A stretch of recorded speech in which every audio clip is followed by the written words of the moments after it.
Algunas chicas se asustan y me preguntan si es normal el sangrado marrón.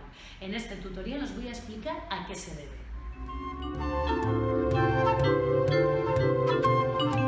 Evidentemente todos sabemos que la sangre es roja y hay muchas chicas que tienen un sangrado más amarronado y se preguntan si esto es normal. La realidad es que sí, no tiene por qué indicar nada, es totalmente normal, aunque cuando vayas a tu próxima revisión en el ginecólogo, sobre todo si tienes dolores o te encuentras mal durante la menstruación, es importante que lo consultes. ¿Por qué?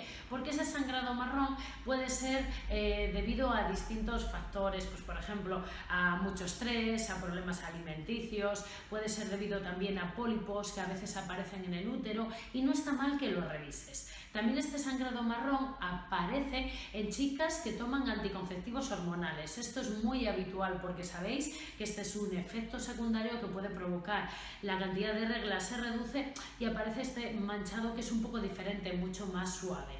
Por último, también es importante que tengas en cuenta que a veces durante el embarazo hay pequeños manchados y este sangrado puede ser habitual.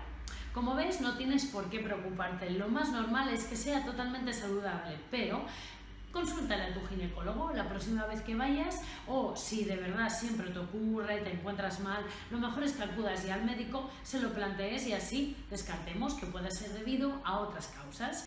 Espero haberos ayudado con este tutorial, nos vemos el próximo miércoles y dejar vuestros comentarios, también vuestros likes y compartir con vuestras amigas. ¡Chao!